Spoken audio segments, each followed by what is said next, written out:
상황이 여의치 않아 온라인으로 말씀을 나누고 있지만 말씀을 듣는 모든 분들에게 하나님의 은혜가 함께하기를 축원합니다.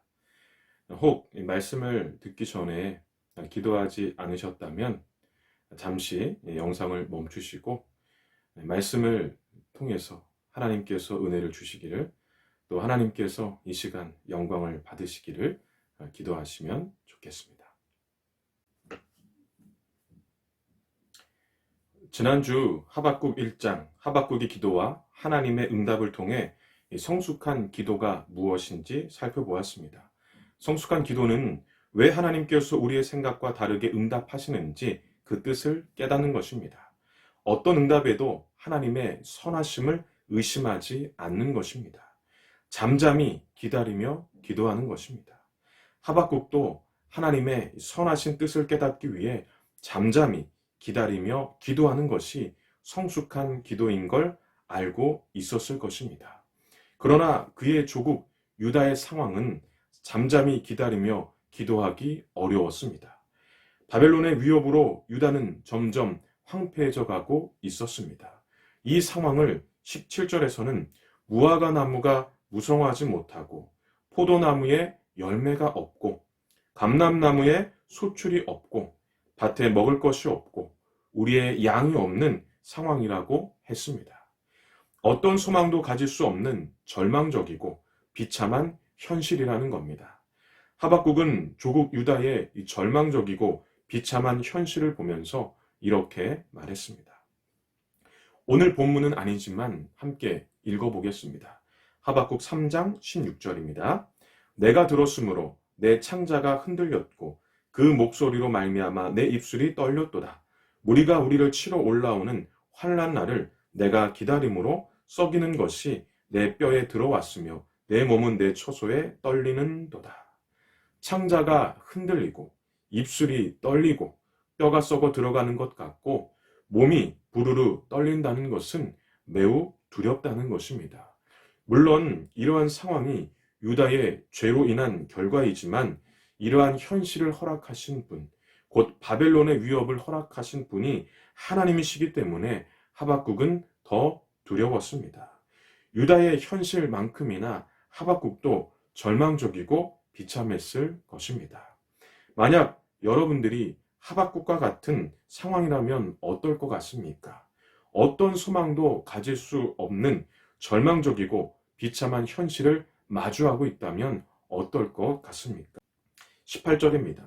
나는 여호와로 말미암아 즐거워하며 나의 구원의 하나님으로 말미암아 기뻐하리로다. 여호와로 말미암아 즐거워하며 구원의 하나님으로 말미암아 기뻐한다고 하는데 이것은 자신을 하나님의 백성으로 삼아 구원해 주심에 감사하다는 겁니다. 즉 절망적이고 비참한 현실로 인해 잠시 잊고 있었던 구원의 감격을 회복한 것입니다. 구원의 감격이 하박국의 현실에 어떤 영향을 미쳤을까요? 첫째, 구원의 감격을 회복한 하박국은 절망적이고 비참한 현실을 견딜 수 있는 힘이 생겼습니다. 17절입니다. 비록 무화과 나무가 무성하지 못하며 포도나무에 열매가 없으며 감람나무에 소출이 없으며 밭에 먹을 것이 없으며 우리의 양이 없으며 외양간에 소가 없을지라도 무화과 나무, 포도나무, 감람나무는 이스라엘 지역에서는 흔히 볼 수 있는 유실수입니다. 이스라엘에 가보지 않아서 지금의 이스라엘 상황에 대해서 잘 모르지만 성경 시대에는 정말 흔한 나무였습니다.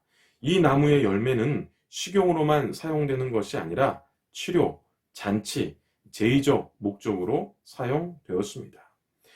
이 나무들은 흔하게 볼 수 있는 나무이고 삶과 신앙의 모든 부분에 유용하게 사용되었던 나무였습니다.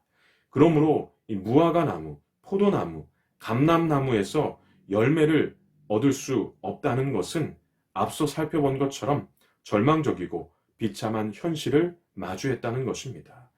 또 이 밭에 먹을 것이 없고 우리의 양이 없다는 것도 같은 의미입니다. 밭과 양, 소는 유목생활, 농경생활에서 가장 필수적인 요소입니다. 밭은 때마다 농산물을 얻게 하여 인간의 기본적인 식생활의 문제를 해결해 줍니다.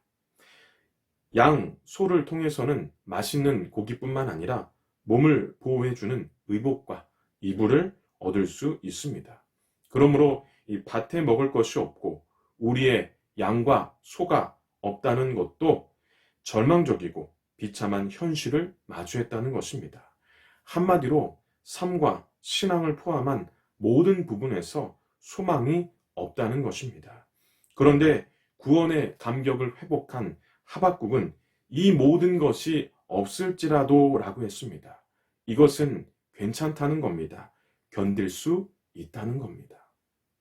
둘째, 구원의 감격을 회복한 하박국은 절망적이고 비참한 현실에서도 기뻐할 수 있었습니다. 18절입니다. 나는 여호와로 말미암아 즐거워하며 나의 구원의 하나님으로 말미암아 기뻐하리로다. 절망적이고 비참한 현실, 이러한 현실에서 누가 기뻐할 수 있겠습니까? 나는 주님의 것입니다의 저자 천정은 자매는 항암 치료를 받으면서 느꼈던 고통에 대해서 이렇게 말했습니다. 주사기를 맞기 전에 부작용을 듣고 서명도 했지만 막상 주사 후 몸의 변화는 상상을 초월했다. 구토는 기본이고 주의사항에 있는 부작용을 1, 2차 항암 때 빠짐없이 다 겪었다. 암에 대해 막연한 두려움이 있었는데 항암 치료를 직접 겪으니 일상생활조차 어려웠다. 상상치 못한 항암 치료를 받으며 암 환자의 고통이 무엇인지 알았고 내가 참 나약한 존재임을 깨달았다. 1차 항암 직후 백혈구 수치가 많이 떨어져서 응급실을 통해 입원하며 괴로운 나날을 보냈고 조금 괜찮아질만 하니 바로 2차에 들어갔다. 먹을 수도 잘 수도 없고 아무것도 할 수 없었다. 점점 변하는 내 몰골을 보며 3차까지 갈 자신이 없어서 하루에도 몇 번씩 화장실에서 물을 틀어놓고 울곤 했다. 주위에 걱정해주는 사람은 많았지만 누구도 내 진짜 괴로움은 모를 거라는 생각에 외로움이 밀려들었다. 천정은 자매가 느꼈던 고통은 한마디로 절망입니다. 그런데 이런 상황에서 또 이런 놀라운 고백을 합니다. 오히려 질병 덕분에 내 영혼의 고질병을 발견했다. 내가 암에 걸리지 않았다면 예수님을 만나려고 했을까? 말기암이 아니라 적당히 아프다 낫는 병에 걸렸다면 진리를 알고자 했을까? 절대 아니었겠구나. 천국이 있거나 말거나 관심 없었겠지. 이제 보니 암은 내 인생의 최고의 선물이었어. 죽어야 진짜 삶이 시작되기에 죽음은 새 출발을 알리는 희망이구나. 절망할 일이 아니었어. 하나님, 정말 감사합니다. 암은 내게 선물이 되고 죽음은 희망이 되었다. 내 인생에서 가장 놀라운 사건은 말기암 판정이 아니라 예수를 나의 주라고 고백한 일이었다. 말기암으로 인해 고통을 느끼고 있는 것이 현실이지만 기쁘다는 것입니다. 어떻게 이런 고백을 할 수 있었을까요? 예수를 나의 주라고 고백한 일, 곧 구원의 감격 때문입니다. 말기암과 황폐한 땅 모두 절망적이기 때문에 천정은 자매의 상황과 오늘 본문의 하박국의 상황은 크게 다르지 않습니다. 하박국도 구원의 감격 때문에 기뻐할 수 있었고 천정은 자매도 기뻐할 수 있었습니다. 저도 희귀병 진단을 받았을 때 너무 절망적이어서 병실에서 울면서 기도했던 적이 있었습니다. 여러 사람과 함께 있다 보니 소리를 낼 수 없다는 것, 이것이 더 절망적이었습니다. 그런데 기도하면서 이 구원의 은혜가 느껴지니까 더 이상 절망적이지 않았습니다. 슬프지만은 않았습니다. 하박국은 구원의 감격을 회복한 순간 하나님으로 인한 기쁨, 구원으로 인한 기쁨이 생겼고 그 기쁨이 절망적이고 비참한 현실에서도 기뻐할 수 있게 한 것입니다. 셋째, 구원의 감격을 회복한 하박국은 다시 일어설 수 있다는 확신이 생겼습니다. 19절입니다. 주 여호와는 나의 힘이시라. 나의 발을 사슴과 같게 하사 나를 나의 높은 곳으로 다니게 하시리로다. 여기에서 힘은 어떤 상황도 이겨낼 수 있는 능력, 곧 다시 일어설 수 있다는 확신입니다. 또한 나의 발을 사슴 같게 한다는 것, 사슴은 험한 산악 지역에서도 민첩하고 빠르게 달릴 수 있는 동물입니다. 그래서 이 전쟁의 상황에서 사슴은 빠른 기동력을 의미합니다. 그러므로 그 발이 사슴 같다는 것은 전쟁에서 승리를 위한 교두보를 이미 확보했다는 의미입니다.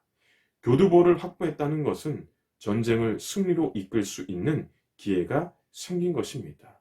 즉, 다시 무엇인가 해볼 수 있는 상황이라는 겁니다. 그러므로 주 여호와는 나의 힘이라는 것, 사슴과 같게 하사 나를 높은 곳으로 다니게 한다는 것은 하나님과 함께하기 때문에 어떤 상황도 이겨낼 수 있다는 겁니다. 다시 일어설 수 있는 기회가 생겼다는 겁니다. 구원의 감격은 이런 것입니다. 절망적이고 비참한 현실에서도 모든 것을 견딜 수 있는 힘이 생깁니다. 기뻐할 수 있습니다. 다시 일어설 수 있는 확신이 생깁니다. 구원의 감격을 회복함으로 나타나는 현상, 견디고 기뻐하고 다시 일어선다는 것, 곧 성숙한 그리스도인의 모습입니다. 성숙은 흔들림이 없고 변함이 없는 겁니다. 즉, 흔들림이 없고 변함이 없는 신앙생활이란 모든 것을 견디고 기뻐하고 다시 일어설 수 있는 겁니다. 구원의 감격을 회복하게 되면 바로 이러한 성숙한 그리스도인이 될 수 있다는 겁니다. 어쩌면 교회가 세상의 지탄을 받고 있는 오늘의 현실은 그리스도인들이 성숙하지 못하기 때문이 아닐까 생각해 봅니다. 사실 저 또한 그리스도인이기 때문에, 그리고 성숙하지 못하기 때문에 저 때문에 교회가 세상의 지탄을 받고 있는 것입니다. 여러분, 모든 것을 견딜 수 있는 힘이 있습니까? 기뻐할 수 있습니까? 다시 일어설 수 있는 확신이 있습니까? 이것이 성숙한 그리스도인의 모습인데, 이러한 모습이 여러분들에게 있습니까? 만약 없다면 우리에게 필요한 것은 구원의 감격입니다. 온갖 조롱과 수치를 당하셨고 결국 십자가에 죽기까지 하셨는데도 이것을 부끄러워하지 않으셨던 예수님, 끝까지 참고 오히려 기뻐하셨던 예수님, 우리를 구원하기 위해서 이렇게 하셨습니다. 그러니 우리의 구원은 그 어떤 것과도 바꿀 수 없는 구원입니다. 구원의 감격을 회복하셔서 모든 것을 견딜 수 있는 힘을 얻고 기뻐하고 다시 일어설 수 있는 확신으로 사는 성숙한 그리스도인이 되시길 주님의 이름으로 축원합니다. 감사합니다.